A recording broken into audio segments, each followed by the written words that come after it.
Praise God. Ayan, hallelujah. Simulan po natin ang gabing ito sa pambungad na panalangin na pangungunahan po ng life group leader po natin sa Pangasinan. Palakpakan po natin ang Lord sa buhay ni Ate Annaliza Beltran Orapa. Praise God. Sige po, Ate Annaliza. Meron po. Yes po, meron po. Umpisa na po tayo ng pag-pray. Ama, sa gabing ito, kayo po ang manguna sa amin. Sa inyo po ang pinakamataas na pupuri, pagsamba at pasasalamat, Panginoon. Sa inyo lamang, wala pong iba. Maraming salamat po sa lahat ng mga biyayang pinagkaloob ninyo sa amin sa araw na ito. At ginising niyo po kami sa pagharap po sa inyo. Kayo po ang manguna sa amin ngayong gabing ito, Panginoon. Huwag niyo po kaming pabayaan. Kayo po ang pumagitna sa amin. Linisin niyo po ang aming mga puso at isipan. At kayo po ang gumabay sa amin. Kayo po ang pumagitna. Kayo din po, itago niyo po sa inyong likuran si Pastor Harold na siya pong magbibigay ng magandang balita upang mas maunawaan at maisabuhay namin ang iyong mga salita. Salamat po, Panginoon.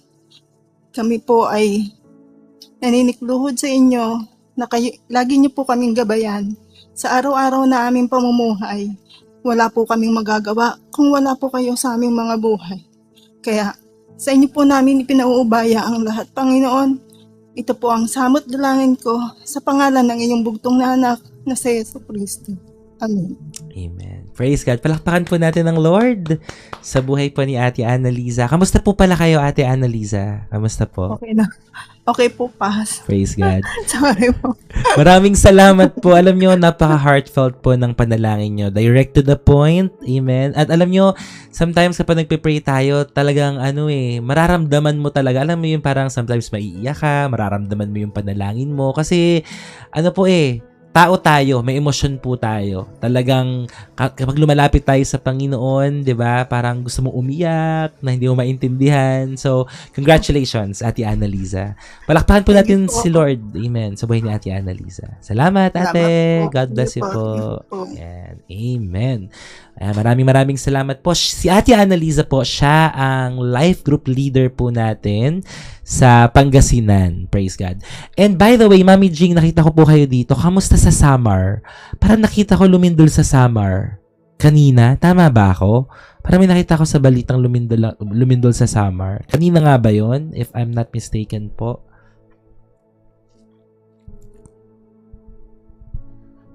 Kamusta po kayo dyan? Yung mga kapatid po natin dyan.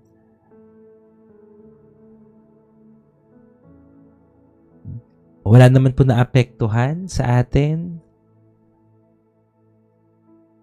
Magpalang gabi po. Hello po, Ate Analu. Yeah, magnitude 6. Kamusta? Yung mga nasa Samar. So, ingatan po tayo ng Panginoon. God bless you po.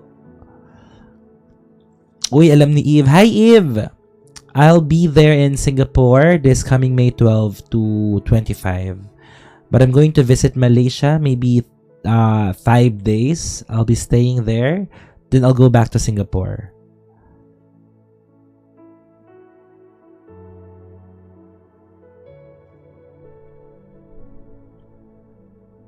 Wala naman na, di ko alam na. Okay. Salamat, Mami Jing. Thank you so much. And thank you po to all our intercessors. Kung kayo po ay may mga prayer requests, pwede nyo pong ilagay dyan sa live comment. At meron po tayong mga intercessors po na nagsasend ng mga prayer requests sa inyo po, sa amin pong group chat. Hi, Eve. Do you want to meet? Like, okay, just let me know. Okay, you can just message me once I get there in Singapore. You can just message me in TikTok. Okay. Hello, Jitter Shop 18. God bless you. God bless you po. Yeah, sa lahat ng mga inaatake ng anxiety, stay lang po kayo dito. Amen? So this is our safe space. Yeah, kaya po kung kayo po ay may mga pinagdadaanan, may mga problema po sa buhay ngayon, may mga alalahanin, amen. Malayang-malaya po kayo na manood po at sumama sa pag-aaral po natin ng Word of God. Okay? So today po, since it's what day today? Monday. Yeah. Kanina umaga ay nag-pray po ako sa TikTok. Saglit lang. Pero wala tayong devotion kanina dahil nga po meron ako ibang errands. So, ngayong gabi po ay itutuloy po natin ang series natin ng parable teachings ni Jesus. Okay? Please pray for me and be depressed, broken in love, bored, and financially struggling. God bless you, Greta. Hell was made by somebody angry because his hand was slapping his enemy, so he also made heaven. What do you mean by that, Spider Observatory? Yeah, God bless you, Renaline. Hello, Scene. Amen. God bless you. God's favor be upon you. Nawa po, lahat ng mga nanonood po ngayon dito, ang panalangin ko, wala akong ibang panalangin kundi maranasan nyo po ang presence ng Lord. At siya po talaga yung ma-encounter nyo tonight. Amen.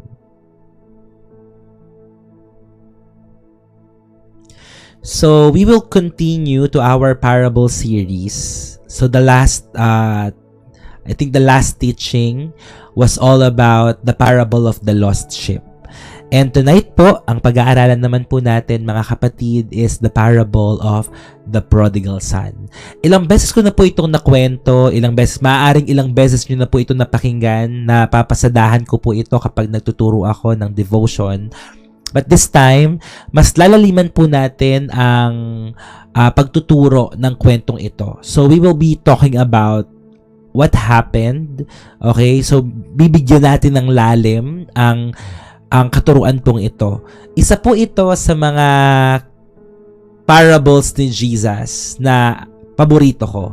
So, personally, nung time na napakinggan ko to doon sa pastor na nagtuturo, talagang nagkaroon siya ng impact sa akin. And to all of you, lahat ng mga nanonood po ngayon, let's just be honest sa sitwasyon na meron po tayo ngayon. And I just want to ask you tonight, gusto ko lang po kayong tanungin before we start.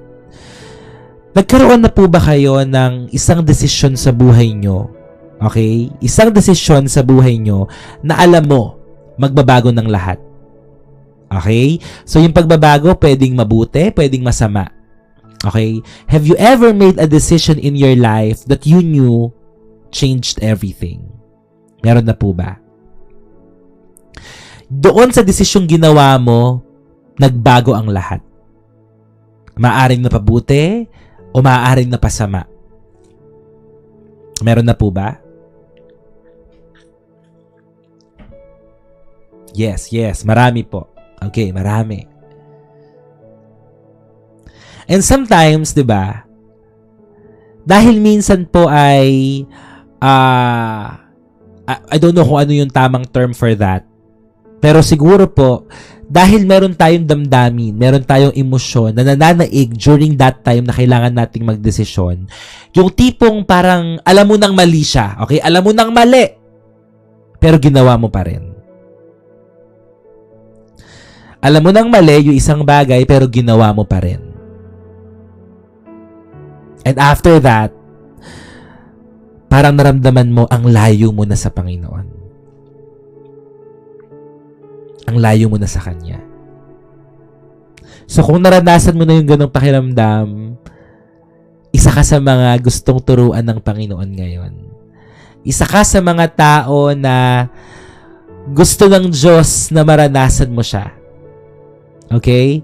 So, if you feel like because of that decision that you've made in the past, so that caused you to feel distant kay Lord. No, na parang ang layo-layo mo na sa Kanya. Okay? So, I don't know kung ano yung nangyari na yan. Hindi ko alam yung desisyong ginawa mo na yan. Pero, basta pakiramdam mo, dahil dyan sa ginawa mo, napalayo ka sa Diyos.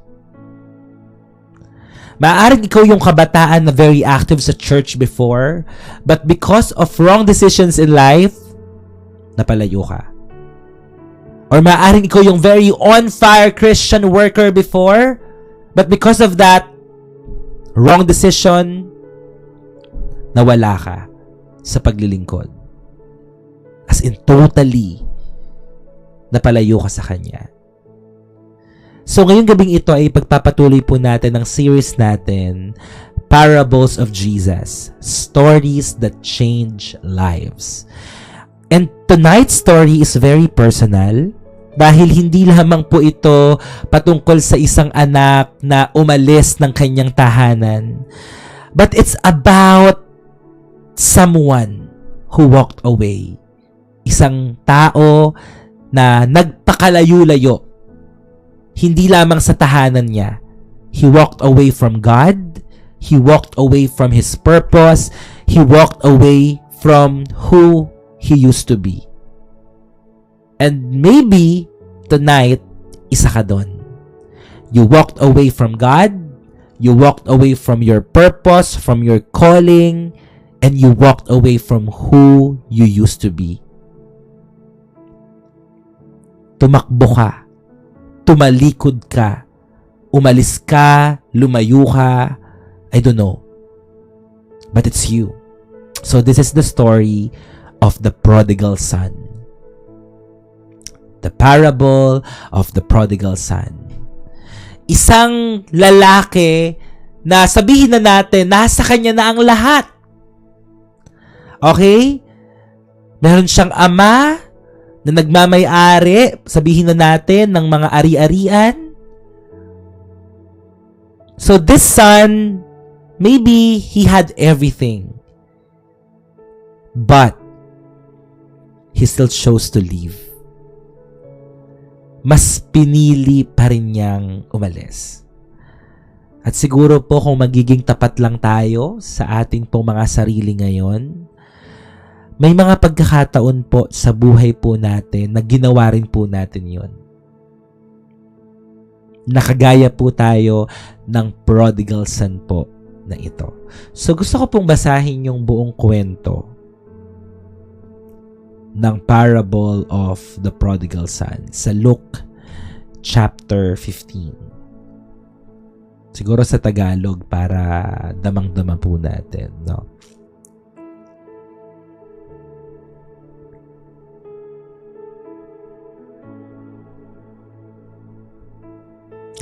Kasi English, ay, may Tagalog pala. Okay. Ako na yan, Pas. But thanks to this natagpuan natin. Amen. God bless you, Beth. Please keep on sharing po, tapping your screen, mga kapatid. Yeah, Luke chapter 15. So, 4 na magkakaibigan, si Matthew, si Mark, si Luke, at si John. Luke chapter 15. Tingnan po natin muna yung buong kwento. Yeah, this one. So, basahin ko muna, ha? Basahin ko muna siya ng buo. So, sa chapter 15. Yeah.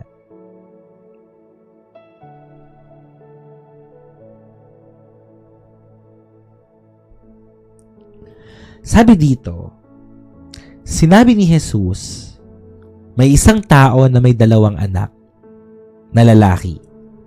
Sinabi ng nakakabata sa kanila, sa kanyang ama, Ama, ibigay mo na sa akin ang bahagi ng kayamanang nauukol sa akin, at hinati niya sa kanila ang kanyang pag-aari. Makaraan ng ilang araw, tinipon ng nakababatang anak ang lahat ng kanya at naglakbay patungo sa isang malayong lupain at doon nilustay ang kanyang kabuhayan sa maaksayang pamumuhay. Nang magugol na niya lahat, ay nagkaroon ng matinding tagutom sa lupaing iyon at siya'y nagsimulang mangailangan. Kaya't pumaroon siya at sumama sa isa sa mga mamamayan sa lupaing iyon na nagpapunta sa kanya sa kanyang mga bukid upang magpakain ng mga baboy. At siya'y nasasabik na makakakain ng mga pinagbalatan na kinakain ng mga baboy at walang sino mang nagbibigay sa kanya ng anuman. Subalit, nang siya'y matauhan ay sinabi niya, "Ilan sa mga upahang lingkod ng aking ama ang may sapat at lumalabis na pagkain, ngunit ako rito'y namamatay sa gutom. Titindig ako at pupunta sa aking ama at aking sasabihin sa kanya, Ama, nagkasala ako laban sa langit at sa iyo.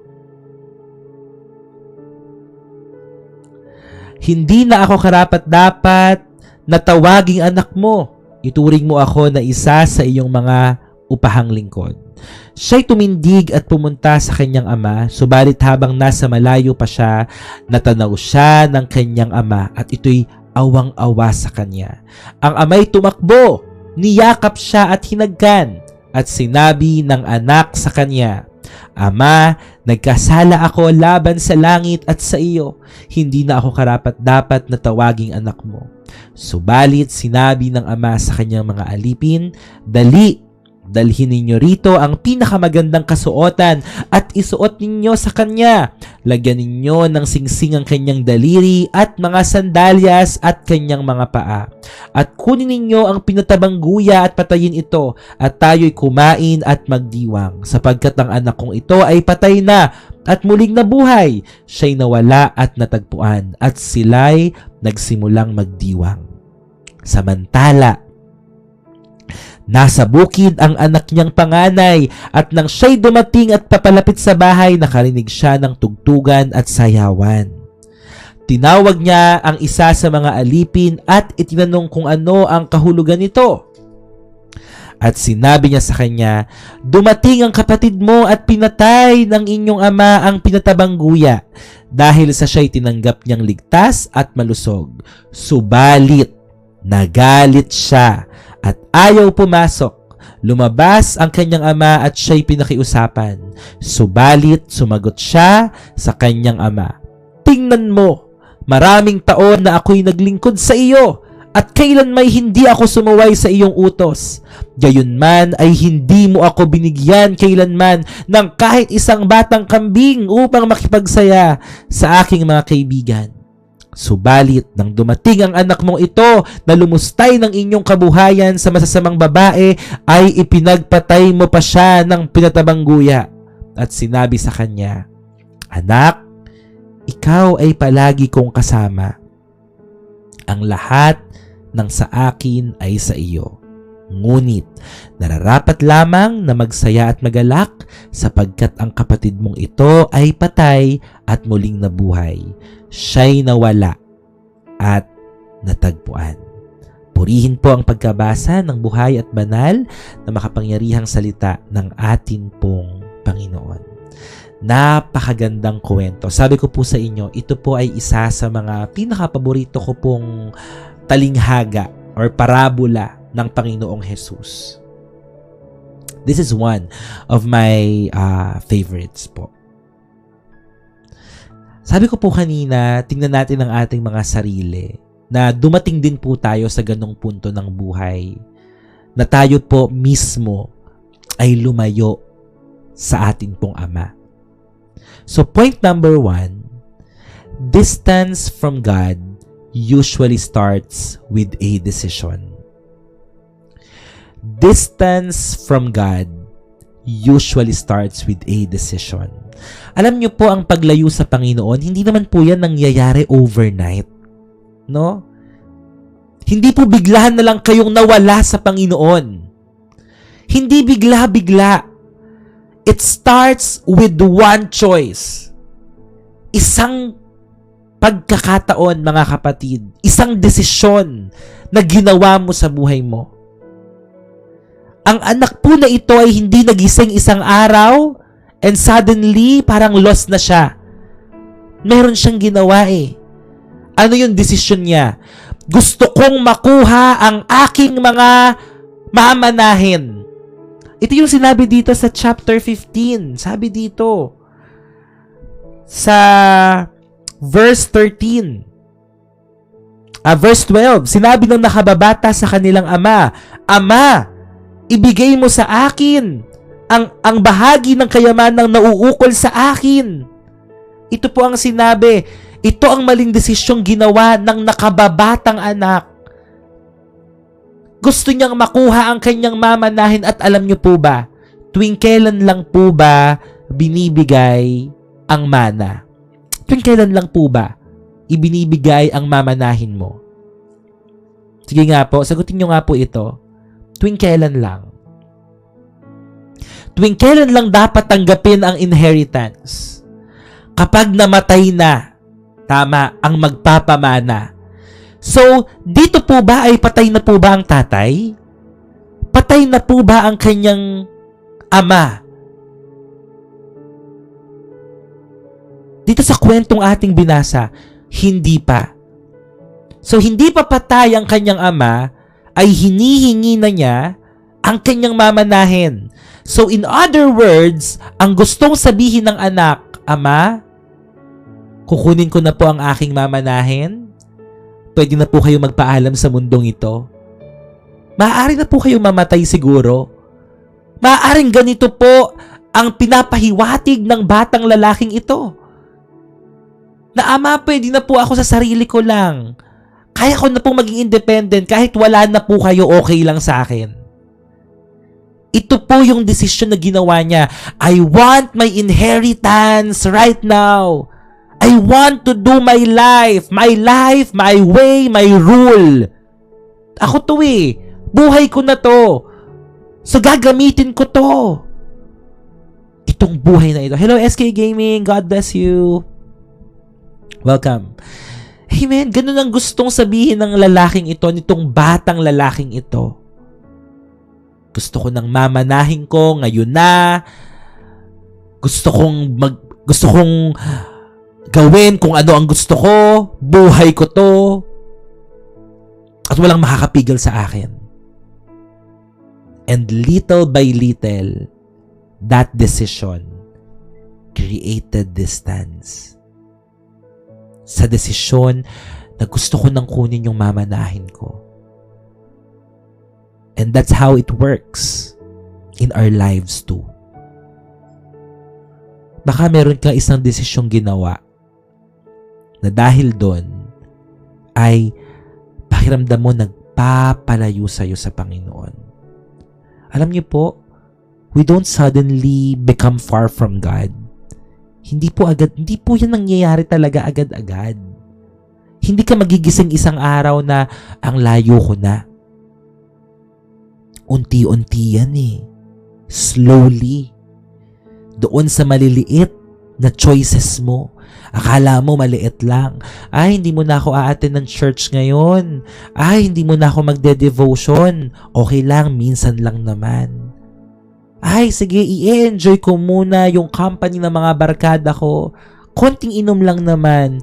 Konting compromise lang naman.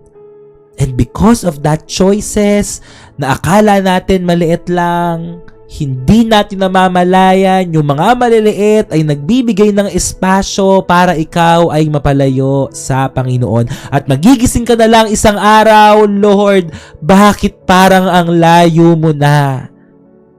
Pero si Lord nga ba talaga ang lumayo? O tayo? Baka tayo yung naglagay ng space para maramdaman natin na ang layo ko na.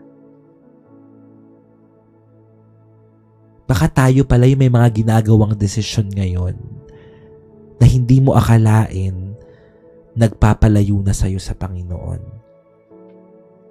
Sometimes, alam niyo po kung ano yung pinaka-dangerous na ginagawa natin, hindi po rebellion. Hindi po agad rebellion sa Lord. Alam niyo po kung ano? Slow compromise. Slow, mabagal na pagkukompromiso. Yun po yung delikado. Kapag nagko-compromise na tayo ng paunti-unti at hindi natin namamalayan, napapalayo na tayo sa Kanya. It's the most dangerous place. When you slowly compromise your faith. Sige, wala namang nakakakita. Sige, wala namang makakaalam. gagawin ko. Minsan lang naman. Hindi naman nila malalaman.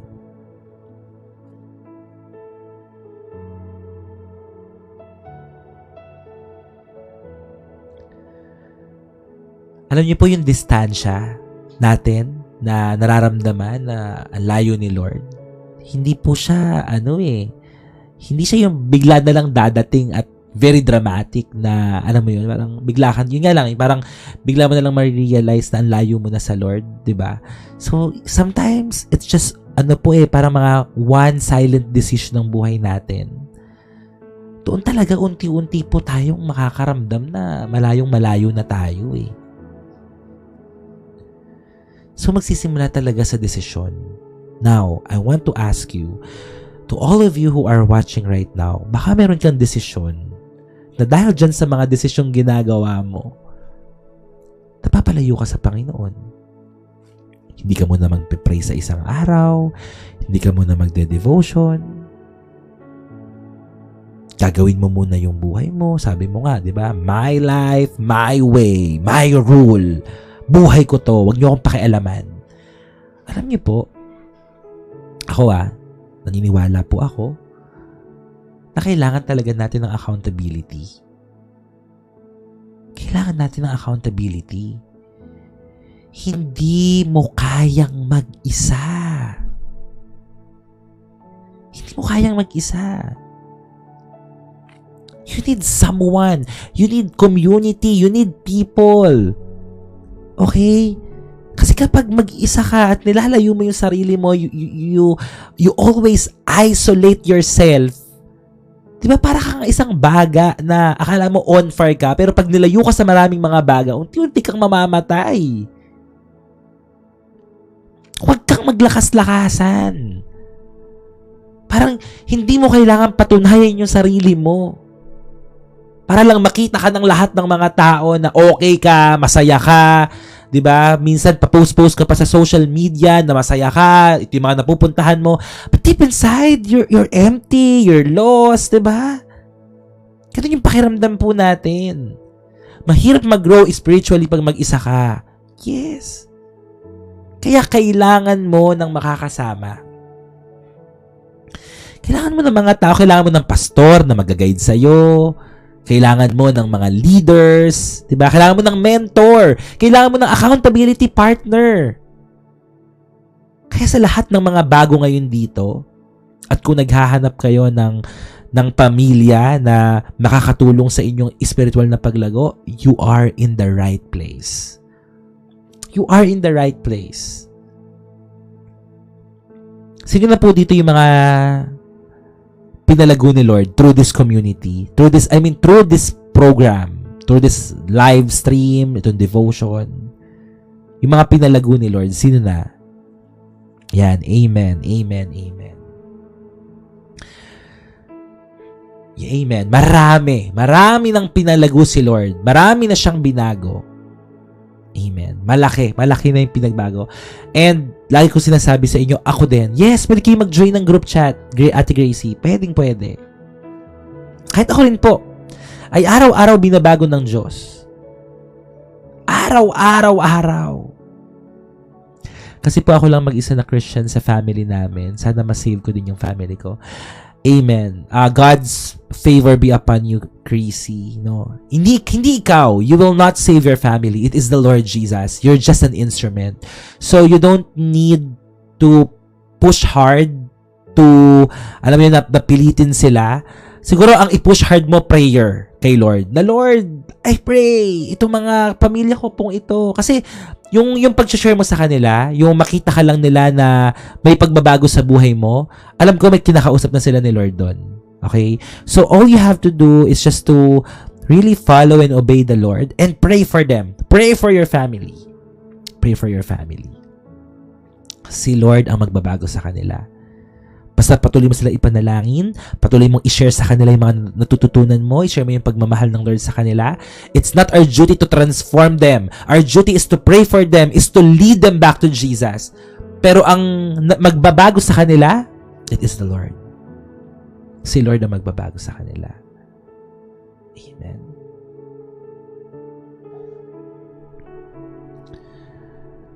Okay lang yun, Whiteheart. Buti nga inalis na siya ni Lord sa'yo eh. Masakit lang sa ngayon, pero di ba sabi mo noong nakaraan, nagtatago kayo, hindi alam ng parents mo. So, para sa akin, blessing sa'yo yan. Masakit, pero magiging pagpapala sa'yo. Okay? So, mga kapatid, again, distance from God usually starts with a decision. Sabihin mo sa sarili mo, ayusin mo yung decision mo, self. Okay? Self, please, ayusin mo yung decision mo. Okay? Sabi mo sa sarili mo yan. Mag-ayos-ayos ka ng desisyon. Okay? Sa bawat araw na gagawin mo, it's your choice kung babangon ka, it's your choice kung magtatrabaho ka, magnenegosyo ka, o absent ka. But please, show up. Show up. Kahit mahirap, kahit nakakapagod, kahit nakakasawa, show up. Amen. Pakita ka.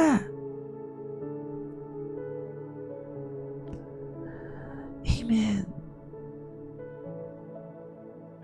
Yan, always pray before making any decision. Always pray. Kaya kanina sa online family Bible study natin, 'di ba? Prayer kapag may krisis sa loob ng pamilya, prayer is our lifeline. Amen. Sino mga umattend ng online family Bible study kanina sa Zoom, 'di ba? Anong topic natin doon? Kapag may krisis, ang takbuhan, panalangin. The more na may krisis, the more na may problema, magpakababad sa panalangin. Pray. Prayer is so powerful. Prayer moves mountain. Amen. Okay, ayusin mo ang pagdedesisyon mo. Pray para hindi ka magkamali.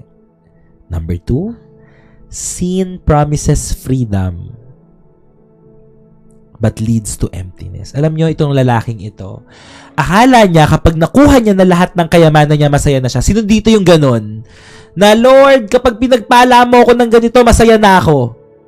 Pero nung nakuha mo, kulang pa rin. There's an empty feeling within you.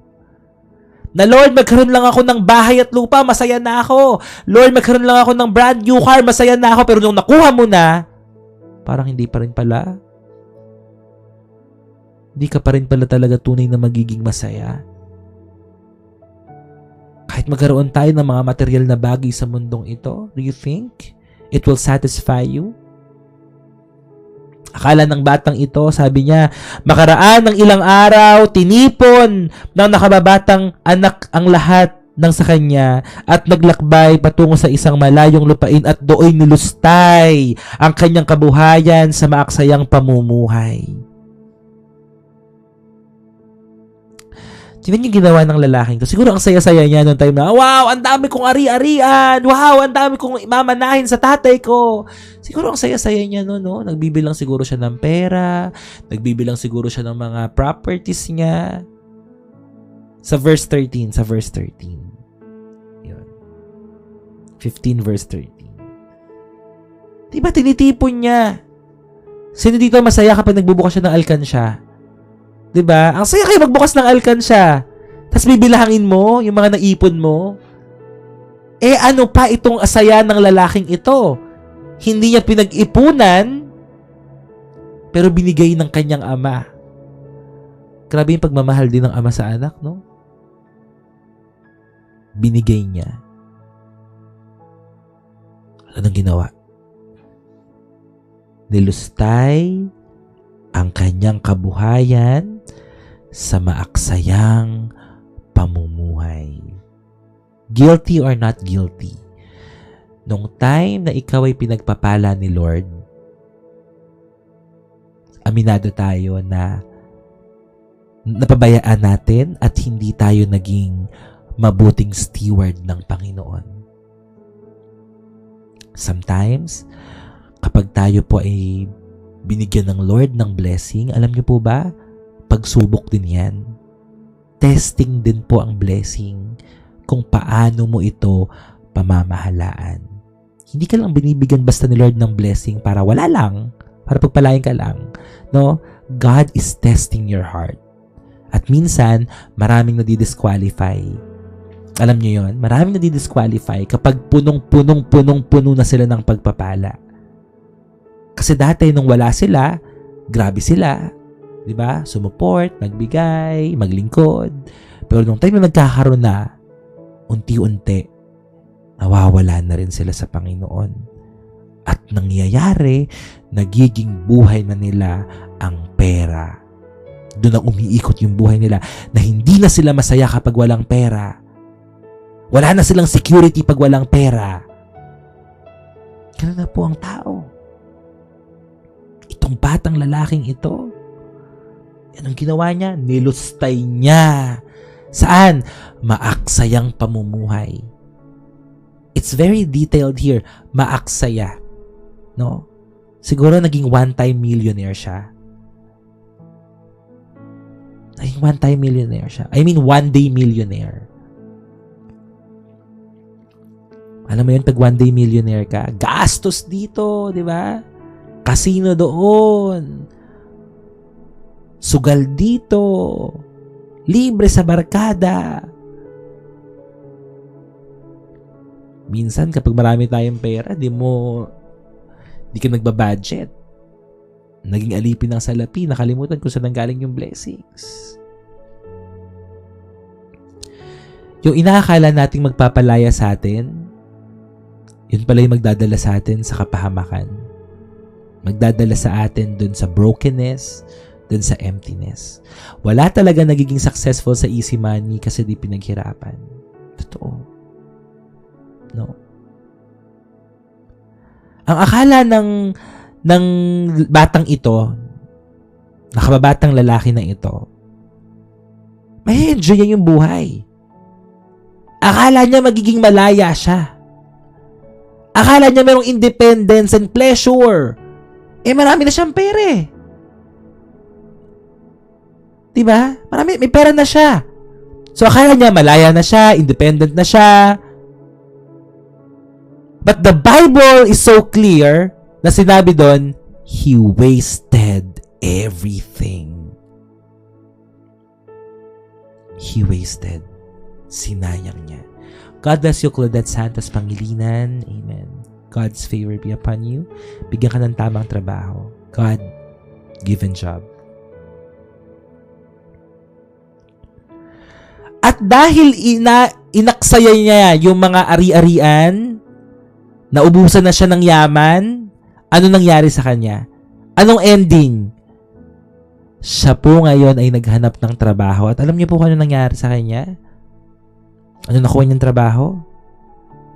Pagpapakain sa mga baboy. And during their time, ang baboy po ay maduming hayop yan. No? So hindi ka pwedeng basta-basta humawak saan sa mga baboy kasi parang madedefile ka, parang ang tingin sa'yo madumi ka kapag nag-aalaga ka ng baboy. Claudette Santos, God bless you. Yeah, God bless you sa iyong pag-apply. So this is something unthinkable for this young guy, this young boy, 'di ba? Kasi parang dati, nandun ako sa bahay ng ama ko, kumakain ako doon ng sapat, 'di ba? Hindi naman ako ganito. Pero dito sa kwentong 'to, kung akala niya kapag nakuha niya na yung yaman, magiging satisfied na siya, pero kabaliktaran yung nangyari. Because of his decision, it left him empty. Yung akala niyang satisfaction, yun pala, emptiness. And you know what? That's the truth about sin. Sa kasalanan. Ang sinasabi sa atin ng kasalanan, gawin mo yan. Maganda yan, masarap yan, masaya yan. That's sin, di ba? It always promises more.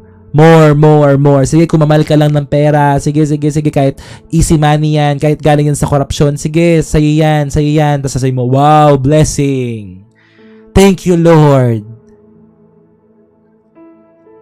Ganyan pa tayo minsan, di ba? Pero hindi natin alam na kapag kasalanan ang ginawa natin, ang dulo pala nun, kapahamakan. Ang dulo pala nun, emptiness. Wala. Sayang.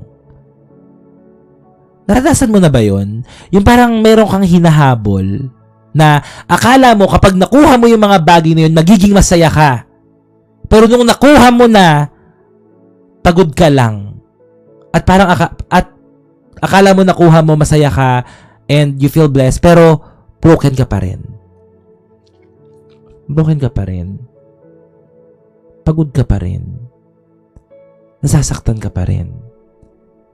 Di ba sa lahat ng mga longing for love, to all of you who are longing for love, di ba parang, kapag ako nagkaroon ng boyfriend, kapag ako nagkaroon ng girlfriend, magiging masaya na ako sa buhay ko. Sinaktan ka. Di ba? Sinaktan ka lang.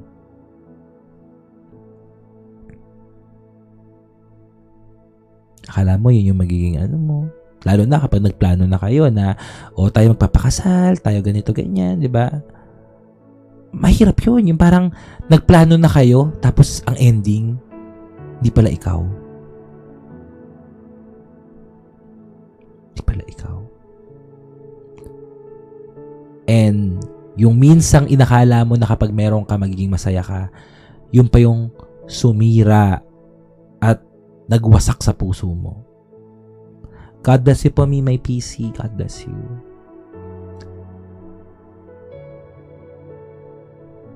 Yeah. Sobrang sakit. Sobra. Kaya mga kapatid, ano ba yung mga hinahabol mo ngayon? Ba't para nagmamadali ka sa buhay? Ano ba yung mga hinahabol mo? Parang what are you chasing for? Sa palagay mo ba yung mga hinahabol mo ngayon talagang kapag nakuha mo yun, magiging masaya ka ba talaga? Ano ba? Parang feeling mo mabubuo ka nun? Makukumpleto ka ba nun? Kasi gustong-gusto mo hinahabol mo Pero ang totoo, magiging malaya ka ba talaga? Magiging masaya ka ba talaga? O sa dulo nun parang trap lang yun? Baka parang patibong lang yun sa'yo. Yung pala sa dulo nun, kapahamakan. Hindi lahat ng mga bagay na nakukuha mo pagpapala. Hindi lahat ng natatanggap mo pagpapala. Baka akala mo lang. Yung iba trap ng kaaway.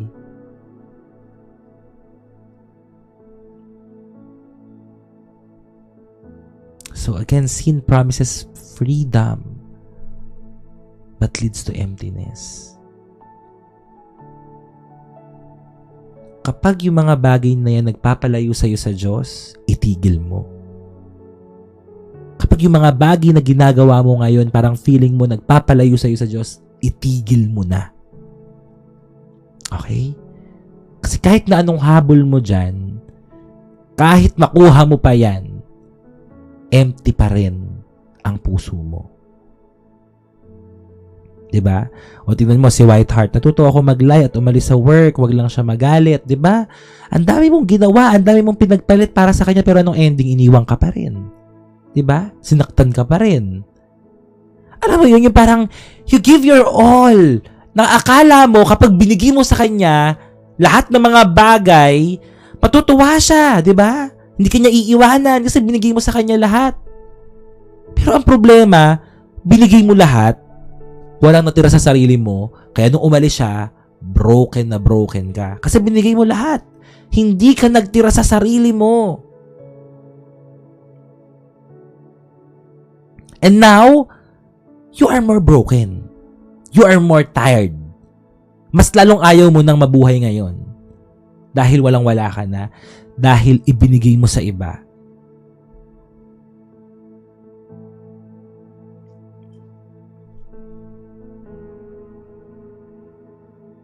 Ako din, hindi ako nag-church para wag lang siya magselos. Pero ang ending, hindi kami ang tinadhana. Look at that! Yan yung sabi ni Ate Ana Lu, di ba? nagpapalayo sa kanya sa Panginoon. Huwag kang mag-church. Kasi bakit? Nagsaselos ako. Do you think that's right? Sa palagay mo ba may taong mamahalin ka na gustong mapalayo ka sa Diyos? What kind of love is that? What kind of love is that? Na, sige, lumayo ka sa Panginoon, sa akin ka lang. I think that's so selfish.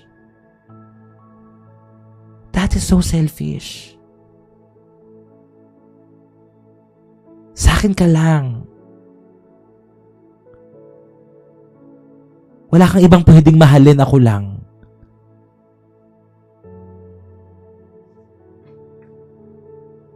Diba po? Obsession. Yeah.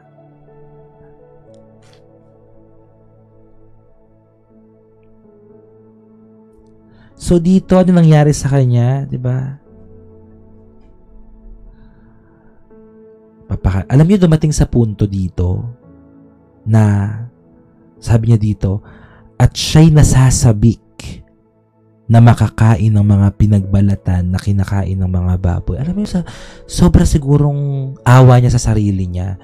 Nung time na na-realize, nung time na nakita niya yung sarili niya na gusto ko na lang din kumain ng pagkain ng mga baboy.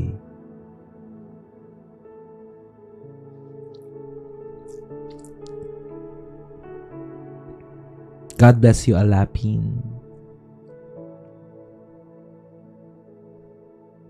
Alam nyo, kung meron kayong karelasyon ngayon, boyfriend, girlfriend pa lang, na pinipigilan kayo mag-church, at pinipigilan kayong lumayo sa parang ini-encourage kayo lumayo sa Panginoon, that's a red flag for me. Walang taong magmamahal sa'yo kagaya ng sa Panginoon. So kung may pipiliin ka man between God or your partner, tapos pinapalayo ka niya sa Lord, no question, piliin mo si Lord. Hindi sila kawalan. Ang kawalan kapag wala sa'yo si Lord. Amen. Sasaktan ka lang yan. Ako na nagsasabi sa'yo. Bunso, kaya mas pinilit. Yeah, thank you so much for your life, Ate Analu. Ayokong mahiwalay kay Lord. Yeah, that's also me. Ayokong mapahiwalay kay Lord. Tama, di ba? Hindi lugi pag si Lord ang unang minahal. Sino po dito yung mas mahal niya si Lord kaysa sa asawa niya? Amen. Sino dito yung mas mahal niya si Lord kaysa sa mga anak niya? Kasi alam mo, kapag mas mahal mo si Lord, mas mamahalin mo yung asawa mo, mas mamahalin mo yung mga anak mo. Kasi mas mahal mo si Lord eh. It reflects, di ba? So your love to God reflects your love to your family, to other people. Kasi mahal mo si Lord, kaya mahal mo rin yung mga taong ito na pinagkatiwala sa iyo ni Lord. But first, you need to love God. Love God so that you can love people as well. Amen. Kasi, alam nyo, ang mahirap kasi talaga, magmahal ka ng tao. Kasi, ang nature ng tao, sasaktan ka. Diba? Ang nature ng tao, sasaktan ka. So, kapag nagmahal ka ng tao, at hindi ka puno ng pagmamahal ng Diyos, at sinaktan ka nila, madudurog ka. Pero, kapag ikaw ay sinaktan ng tao, pero puno ka ng pag-ibig ng Diyos, magagawa mong magpatawad, magagawa mong, alam mo yon, magagawa mong mag-umunahawa. Ganon. Kasi puno ka ng pagmamahal ng Diyos. So, una kang magpapuno ng pag-ibig ng Panginoon. Do you get my point, mga kapatid? Diba? Kasi kapag puno ko talaga ng pagmamahal ni Lord, marunong ka magpatawad eh. Marunong ka talaga na umunawa. Okay? Marunong ka. Matututunan mo yun.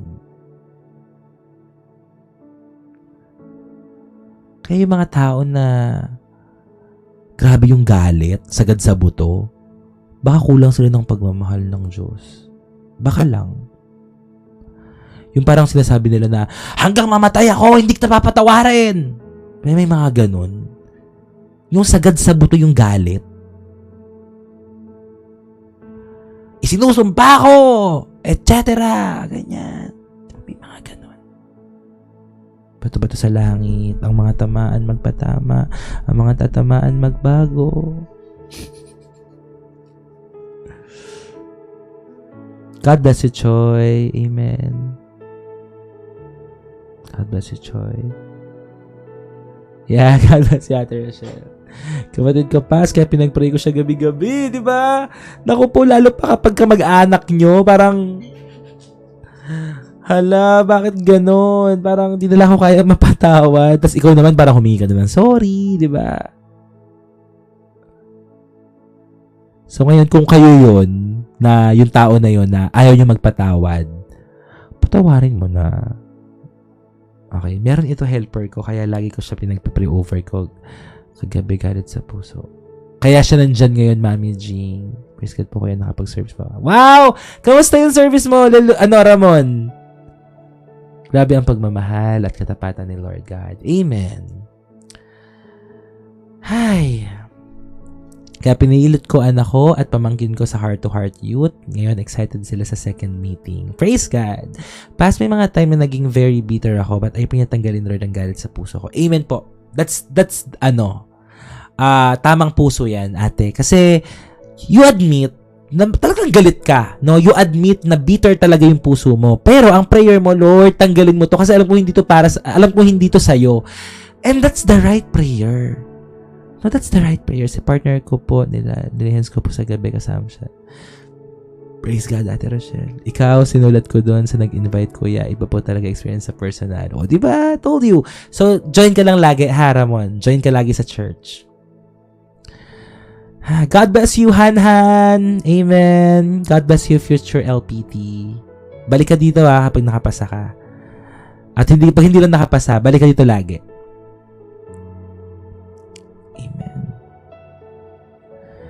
Marami pong church. Yeah, just search JIL kung sa lugar po kayo. Malabas po. Yeah, God bless you po. I love you din, Tita Marilyn, with the love of the Lord. I miss you, ate. God bless you. Sabi ko po, ayaw ko po magkaroon ng paki sa kanya. Pero meron naman po things po sa conviction. Amen. God, thank you, Han. Alapin, God bless you. Ang daming mga bago. Sino dito yung mga bago? Pwede ko ba kayong i-welcome saglit? Sino dito yung mga bago? Ngayon lang nanonood. First time manood. Type me at kung saang lugar kayo nanonood. Type me. Kung may mga prayer request kayo, lagyan nyo lang po dyan. Yan. Hello sa'yo, Alapin, Zephaniah, Sinigang na Baboy, Corb Sleeves, Masantol, Zinaya, hello. Yeah, ang dami taga Pampanga. I'm Mai from Dubai, Han from Leyte. Hello po, Ronel from Mandaluyong. Praise God. God bless you. Please please follow this account po and join us sa amin pong everyday live. Hello po, Gracie from Bacoor, MJ16. We're so blessed that you are here tonight. Yeah, from Bahrain, Core Sleep. Sige po, join po kayo. Pwede po ba kayong, ngayon po ay mag-join po kayo ng community natin. Yan, may ipopost pa ang mga moderators. Pastor, ang layo na narating ng buhay ko simula nung sinuko ang buhay ko kay God. Amen, Abe. We're so happy. Wow, amen. We're so blessed. Mga kapatid, mga ka-heart to heart, welcome natin lahat ng first-timers. Palakpakan natin si Lord. God bless you, Miss Wenku. Amen, amen, amen. God bless you. Eljen, Berdin, welcome. Sana umalis ang pilis sa daramdaman ko. Pinili ko po ang family pro. God bless you, Zinaya. Yeah, welcome. Yeah, it's, ate, kung babalik man sa kaisipan nyo po yun, again, choose to forgive. Kahit na gaano kasakit, kahit gaano kakagalit, choose to forgive. No? And every day, nawa ipaghilumin ka po ni Lord. God bless you, alapin sa iyong pinsan. Let there be restoration in your relationship. Yeah, God bless you, MJ16. Yeah, every day po, we're doing this live stream. So, join lang kayo lagi. Join lang kayo. Okay? Hi, Shotil. God bless you. Join ka dito. Join, please. Alam niyo po, walang panghihinayang. Ako po ang isa sa mga pinagpapasalamat ko nagkaroon tayo ng ganitong community. Sino dito nagpapasalamat na part siya ng community na ito? Yung nagpapasalamat siya dahil nakita niya to, 'di ba? Sa dinami-dami ng mga nagla-live dito, nakita niya tong live, 'di ba? Praise God. Yan. So, please, guys, join kayo ng community. Such a big help. Malaking tulong to. Hello, Ate Liza. God bless you po. Diyan sa Taiwan. Currently renovating our house. No more doubts of the budget, but full of greatness to God. Thank you. God bless you, Mame Sha. God bless you. Yeah. Grateful to be part of this community. Amen. God bless the training mo, Chrissy. Amen. Yeah, it's so hard to forgive. Totoo yan. It's so hard to forgive. Pero, kung aalalahanin mo yung ginawa ni Jesus na, Lord, ba't ikaw nagawa mong magpatawad sa amin? Na parang, kapag naalala ko yun na, Lord, ba't ikaw? Parang grabe yung ginawa sa'yo ng mga tao, pero, bakit? Paano mo kami napatawa, diba? So, kapag naalala ko yun, parang, Lord, I will choose to forgive just like how you forgive me. Just like how you forgave me, Lord. God bless you po. Nandiyan na ba si Renoa? Join ka, Renoa, bukas ng youth fellowship. Pag-pray kita tomorrow. Kailan yung niya, defense niya? God bless you sa defense mo, Renoa. God bless you. Yeah. At tandaan mo palagi, hindi ka magpapatawad para lang sa kanila. Magpapatawad ka para tulungan din yung sarili mo. Okay? So, magpapatawad ka para palayain din yung sarili mo. Kaya huwag kang mapagod magpatawad. Okay? Tama. Just because of Jesus, we are able to forgive, mga kapatid. So, number three, and the last, number 3. And this is, para to? So, nakaka-bless. This is something that will bless you. Point number 3, you can always come back. Gaano na ba kalayo yung narating mong paglayo sa Diyos? Gaano na ba kalayo nung ikaw ay mawalay sa Panginoon? But this is an encouragement. You can always come back. Amen? You can always come back. Like no matter how far you've gone, kahit gaano pa kalayo yan, returning is always possible. Malayo na, pero malayo pa po. Amen. Sa mga tumalikod sa Diyos, gaano ka nakalayo sa Panginoon? At sa mga naglalakad kasama ang Panginoon, gaano na kayo kalayo ni Lord?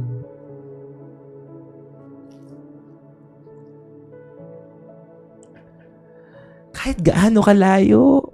Amen. Ako, sabi ko sa inyo, upo lang ako saglit Pwede bang ganito na lang ako mag-share? Medyo malayo sa screen. Ako po, sa loob ng, ilang years na ako? 2010. Sa loob ng 16 years. Sa loob ng 16 years. Marami na kaming pinagsamahan ng Panginoon. I mean, ang dami ng mga nangyari. During my highs and lows, hindi ako iniwan ng Panginoon. Siguro sasabihin ko ako pa yung lumalayo. Pero never in my life during those years na pinabayaan niya ako. I started following Jesus at the age of 17 years old. 17. And now that I am 32 years old, yan na napaka-honest ko sa inyo Now that I am 32 years old, napasalamat ako sa Lord. And by the way, last May 1, I celebrated my 16th spiritual birthday. Nung May 1. So, May 1 kasi ako nakakilala kay Lord So, May 1 ako talaga, yun yung spiritual birthday ko. So, I celebrated my 16th year. So, 16 years na ako naglilingkod sa Panginoon. nakakilala pala sa kanya. And I am so grateful. I am so grateful. That's part show Chitil. So, wala tayo ibang magagawa dyan kundi takbuhan ang tukso. Hindi natin kayang labanan ng tukso. Wala pong sino mang tao ang lumaban sa tukso na nanalo. So, kailangan mo siyang takbuhan. Kailangan mo siyang layuan.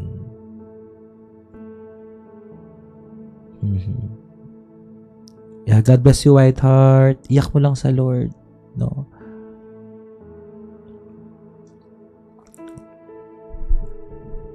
Yeah, so you can always come back. Ang ganda nun di ba? May pagkakataon ka palaging bumalik sa Panginoon nang walang panghuhusga. Alam niyo yung maganda dito? Mga 7 or 8 p.m. Ano ba yung sabi ko nung nakaraan, Ramon? 7 ba or 8? Tingnan nyo dito Dito sa verse 17. Subalit nang siya'y matauhan. Subalit nang siya'y matauhan. Mga kapatid na nanonood ngayon, kailan ka matatauhan? Gusto kitang lapitan ngayon, kung may pagkakataon lang, gusto kitang yakapin, at gusto ko na ngayon maunawaan mo na at matauhan ka kung gaano ka kamahal ng Panginoon.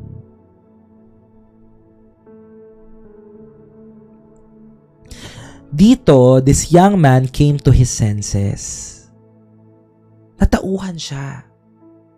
Alam niyo, na-realize niya, hindi ako dapat nandito I don't belong here. And I need to go back. Tingnan niyo yung sabi nung young man. Sabi niya dito, subalit nang siya'y matauhan ay sinabi niya, ilan sa mga upahang lingkod ng aking ama ang may sapat at lumalabis na pagkain, ngunit ako rito'y mamamatay sa gutom. Titindig ako at pupunta sa aking ama. Handa ka na bang tumindig ngayong gabi? Ngayong oras na to, handa ka na bang tumindig at sabihin, Lord, gusto ko na pong manumbalik sa'yo. Lord, gusto ko na pong manumbalik sa'yo. I want to go back, Lord. I don't belong here. I need to go back. And here's what's amazing. When he returned, hindi siya ni-reject ng ama niya. May narinig akong teaching before. And this is very touching. Isang kalapastanganan yung ginawa ng anak. Isang kalapastanganan na kinuha niya yung yaman niya, nabuhay pa yung kanyang ama. At kapag nalaman po ito ng community po nila, ay hindi na po pwedeng bumalik yung anak na yon sapagkat siya ay babatuhin at mamamatay siya. Papatayin siya. Kasi kalapastanganan yung ginawa niya sa kanyang ama. And the moment na siya ay umalis, wala na siyang karapatang bumalik. Pero ito ang napakaganda na nangyari. Pagkabalik ng batang lalaki na ito, his father ran to him. Alam niyo kung bakit tumakbo yung tatay? Para kapag nakita ng mga tao sa community yung batang lalaki na iyon, at kung siya man ay babatuhin at papatayin, yakap-yakap siya ng kanyang ama. At kung mayroon man pong masasaktang una, sasaluhin po ng kanyang ama. Grabing pagmamahal. Nilapastangan ka, kinuha yung yaman, parang sinabi sa'yo, pwede ka nang mamatay. In other words, at ang pagmamahal ng ama ay hindi nagbago sa pagbabalik ng kanyang anak. Tinanggap niya at niyakap niya. Hindi siya nag-explain. Or bago pa siya mag-explain, nandoon na ang pag-ibig ng ama. Bago niya papatunayan ng kanyang sarili, yakap-yakap na siya ng kanyang ama.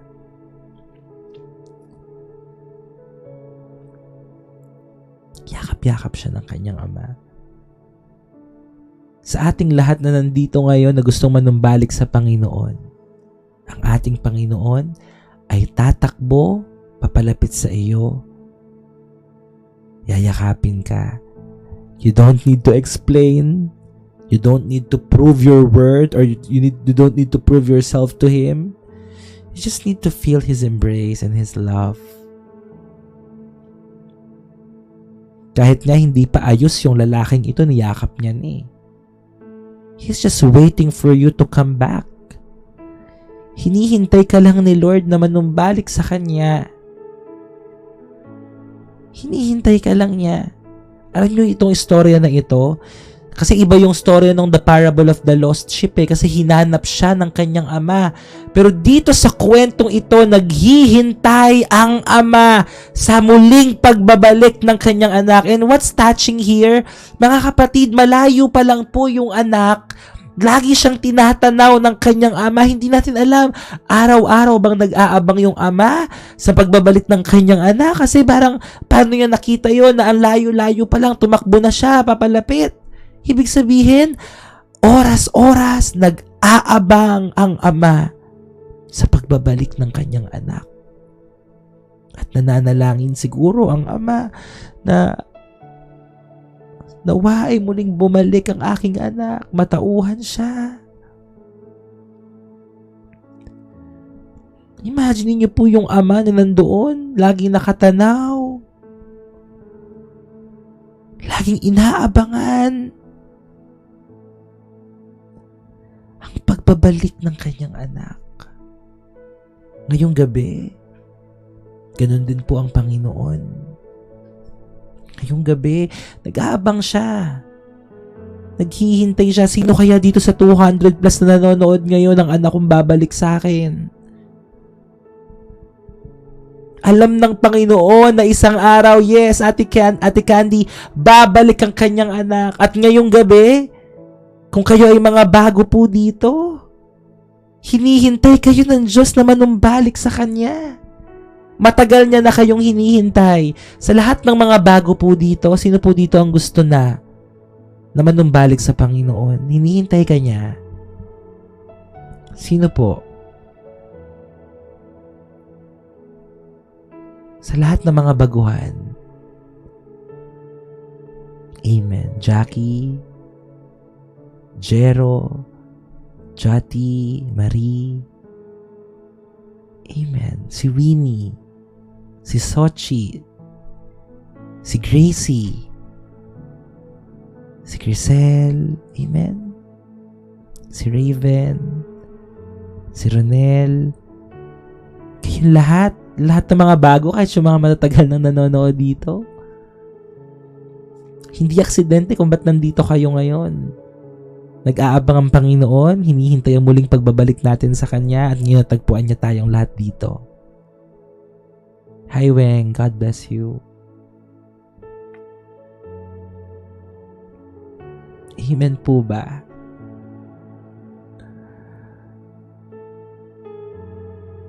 Amen. Nag-aabang ang Diyos. Niyakap niya ang kanyang anak sa kabila ng kanyang karumihan, sa kabila ng kanyang kasalanan. God bless you, Ate Rochelle. Amen.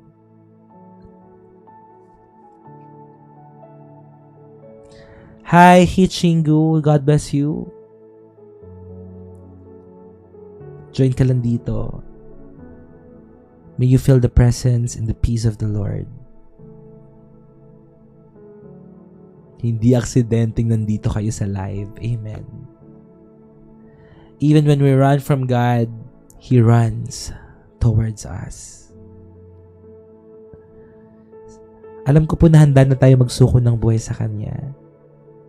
ang pagbabalik natin sa Panginoon, God is not requiring you to be perfect. God is not requiring you to fix yourself. It begins with a decision. Isang decision lang ang gagawin mo ngayong gabing ito. Handa ka na bang magsuko ng buhay sa Panginoon? Handa mo na bang ibigay sa Kanya ang iyong buong buhay? Alam mo, sayang kung gagamitin mo yung buhay mo sa walang kapakinabangan. Alam mo yun? Saan ba ginugugol yung buhay mo? Saan mo ginagamit yung bawat oras mo? Bakit hindi mo gamitin sa Panginoon? Bakit hindi mo gamitin sa tama?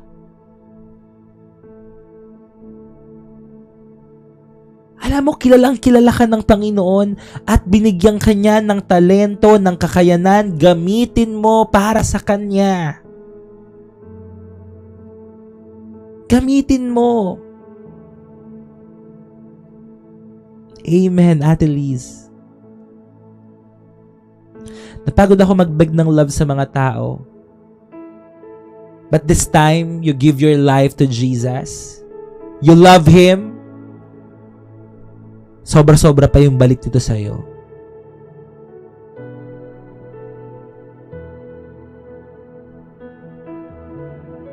Hindi lamang po tayo tatanggapin ng Panginoon. Alam niyo nangyari?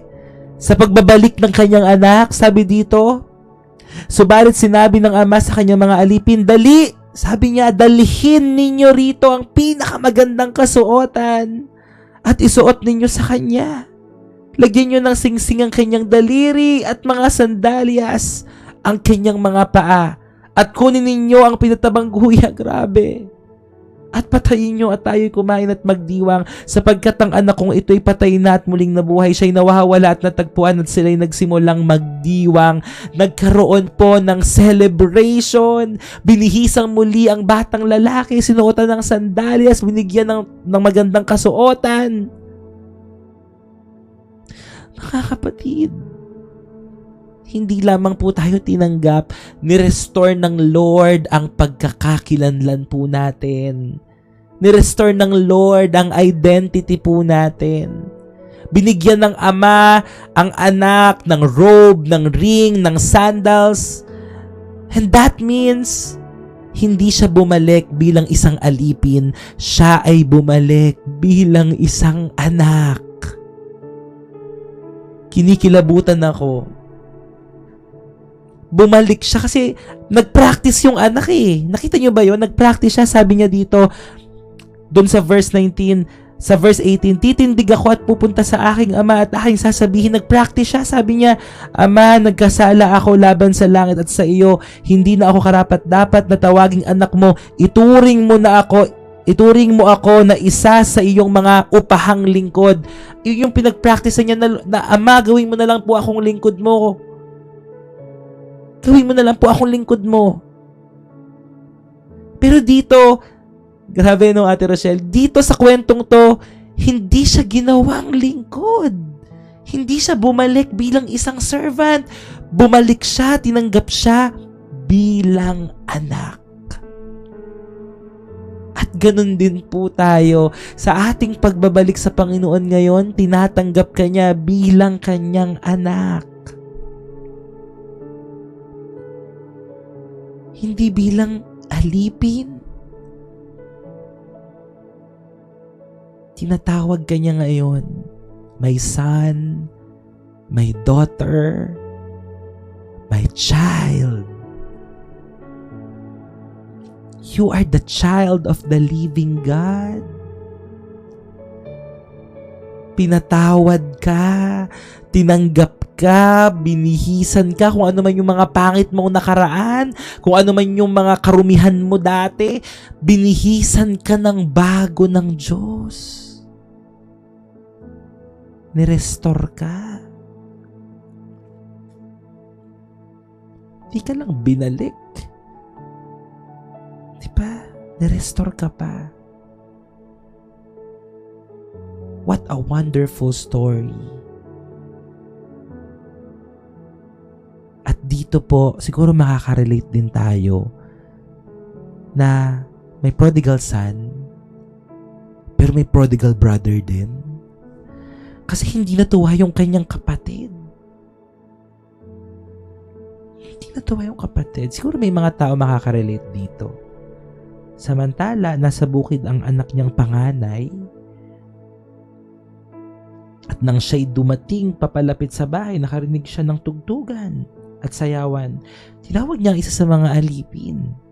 At tinanong kung ano ang kahulugan nito. At sinabi niya sa kanya, tumatay ang kapatid mo at pinatay ng iyong ama ang pinatabang kuya dahil siya'y tinanggap niyang ligtas at malusog. Subalit nagalit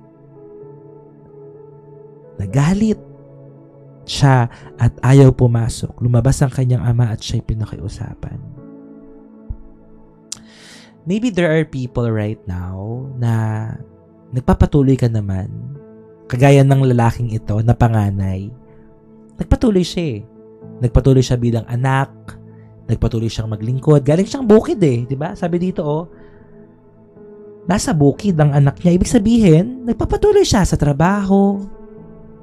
Nagpapatuloy siya sa pagtulong sa kanyang ama.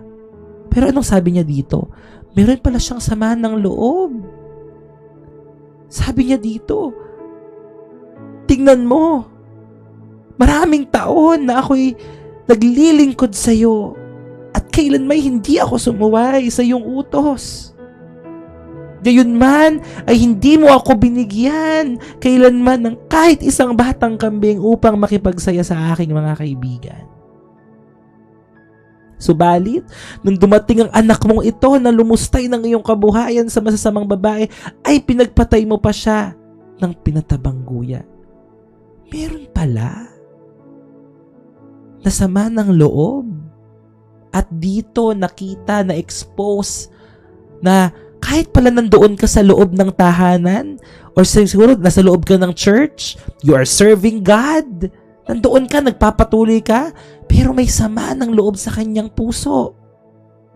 Hindi siya masaya doon sa ginawang pagdiriwang ng kanyang ama sa pagbabalik ng kanyang kapatid. Nakita ang laman ng puso. Pwede pala yun? Na ginagawa mo yung paglilingkod mo, nagpapatuloy ka, pero may unsettled issue yung puso mo. May concern na dito lumabas. Di mo nga ako pinagpatay ng guya o ng kambing man lang para mag-celebrate kami ng mga may selos pala.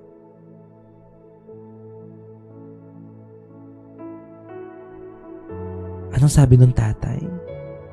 At sinabi niya sa kanya, anak, ikaw ay palagi kong kasama. Ang lahat ng sa akin ay sayo. Ngunit nararapat lamang na magsaya at magalak. Sapagkat ang kapatid mong ito ay patay at muling nabuhay, siya'y nawala at natagpuan. Hindi pala nakita nung panganay na anak na nasa kanya na rin ang lahat. Ang hinahanap niya yung mga bagay na wala siya. Pero ang katotohanan, sabi niya dito nung tatay, anak, ikaw ay palagi kong kasama. Ang lahat ng sa akin ay sa iyo. Mga kapatid, bilang mga anak ng Diyos, bilang mga anak ng Panginoon, we have everything that we need. Meron na po tayo ng lahat ng pangangailangan natin because we have Jesus. We have Jesus. Kailangan mo ng kapayapaan, kapahingahan, kagalakan, provision. Kay Jesus mo lahat matatagpuan yun. Nasa Kanya ang kasagutan ng lahat. Huwag mong hanapin yung mga bagay na wala ka. ang ipagpasalamat mo yung mga bagay na meron ka. Lahat, sabi dito, anak, ikaw ay palagi kong kasama. Ang lahat ng sa akin ay sa iyo. Ang lahat ng sa akin ay sa iyo. Lahat ng meron po tayo. Hello, Ate Jen. Good morning po, Jen. Lahat ng sa akin ay sa iyo. Ngayon pong gabi, pwede bang maging honest tayo sa sarili po natin, mga kapatid? Sino pa talaga dito yung mga tao na totoong distant siya sa Lord ngayon? Yung pakiramdam niya malayong-malayo siya. O pagod na siya, or feeling empty siya. Sino dito yung totoo? Yung totoo na, ako yun, pagod. Ako yung empty. God bless po, Ate Jen. Ako yung malayo. That's me, Lord. I am that prodigal son. And I want to be honest. I want to open up my heart, Lord. I am that person. I am that prodigal son. But you know what? Even though you feel distant, you feel lonely, you feel tired, you feel empty, are you ready to come back to Jesus? Pakiramdam mo, nakalimutan ka na niya. But are you still ready to go back? Are you still ready to come back to Him?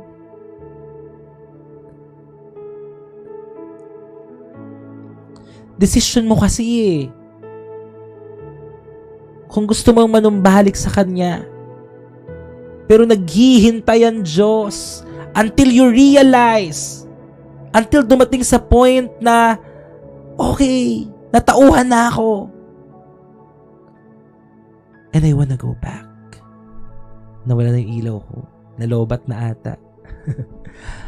I wanna go back. Tonight is an invitation, brothers and sisters.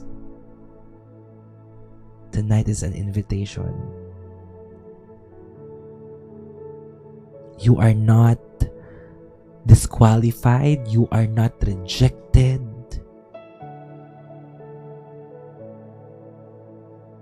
Imaginein mo ngayon, sa pagbabalik mo sa Kanya, tumatakbo ang Diyos para yakapin ka.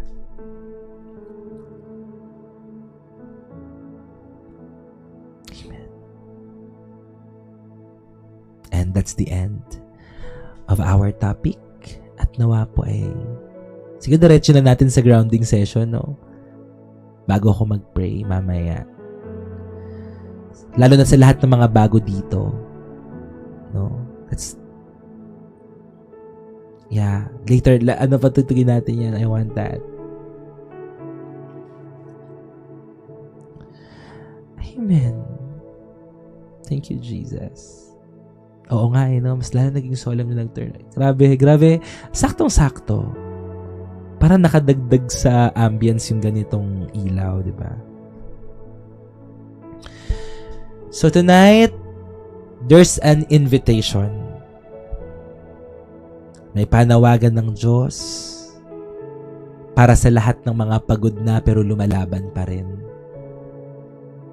May panawagan ng Diyos para dun sa mga tao na akala mo okay ka na pero hindi pa rin pala.